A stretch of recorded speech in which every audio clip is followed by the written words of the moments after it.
আমি আমার 3টা ছাগল পাগল নিয়ে ম্যাচটা স্টার্ট করি। क्या ये क्या बक रहे हो मादरचोद? 3টা আমারই ছেলে, মানে আমি বানাই নাই, আমার ভাই ব্রাদারে বানাইছি। আজ প্রথমবার কইছস, তাই মাফ করে দিলাম। এখানে আসার পর দেখি এখানে আমার ছেলে 2টা বিচি। আমার ছেলে 2টা বিচি বলে কথা, আমাকে কিন্তু এনিমি করে মারতেই হবে। এনিমি না মারলে কিন্তু আমার ছেলের বিচি অসম্মান হবে। আর এখানে বলতে বলতে এই বুঝছি, তোমার মরণের চুলকানি উঠছে, মলম লাগাই দেবনি। মলম আজ প্রথমবার কইছস, তাই মাফ করে দিলাম। কিন্তু দ্বিতীয়বার যেদিন কবি, সেই দিন তোর কলজাটারে তাই না বাইর করে আমি ওজন করুম। আমার কলজা ওজন করবে এই নে। ব্যাপার না, আমারই ছেলে বুঝছো, আমারই সন্তান, তো সেজন্য কিলটা চুরি করছে। এখানে বসে যখন আমি রেস্ট করতে যাই তখন দেখি আমার সৎ ছেলে আমাকে মেরে দিছে। তো তারপরে দেখি আমার ছেলের সাথে আমার 1 ভার্সেস 1 করতে নিয়ে চলে এসেছে।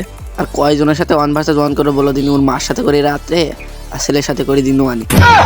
তো আমি আমার ছেলের সাথে রাশ খেলতে যাই, আমার ছেলে বলে না আব্বা আমি রাশ খেলবো না। তো দীর্ঘ 45 বছর পরে আমি আমার ছেলের মুখ থেকে আব্বা ডাক শুনি। এখন তোমরা অনেকেই বলবা যে ভাই তুমি বিয়ে করছো কবে, আর তোমার ছেলে বা হলো কবে, আর তোমার ছেলের বয়স কত? আসলে আমার ছেলেই নেই, আমার ছেলের বয়স হলো 0।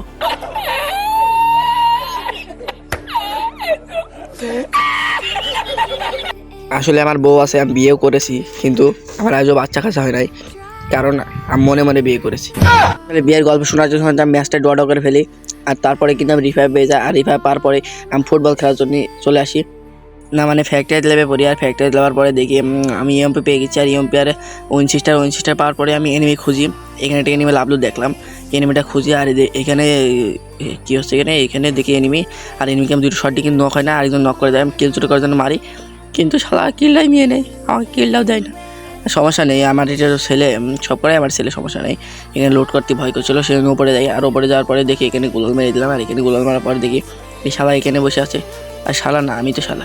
আর এখানে এনিমিকে মারার চেষ্টা করে, আর আমাকে উদি দিয়ে মেরে দেয়।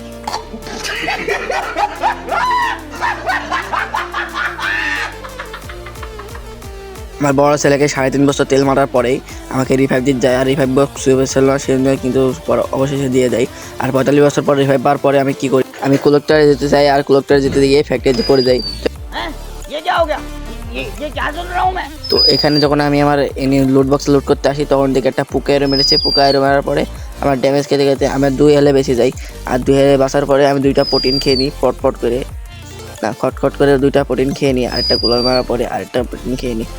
আসলে 2টা প্রোটিনই খাই, একটু দেরি করি করে। আচ্ছা সমস্যা নেই, আমি এবারটা চলে যাবো এনিমি মারতে। আর সেজন্য আমার কী করতে হবে, এখান থেকে এক দৌড় মারে এই ঘরের ভিতরে যেতে হবে। এই ঘরের ভিতরে ওই সামনে একটা এনিমিকে মারি, দাঁড়াও।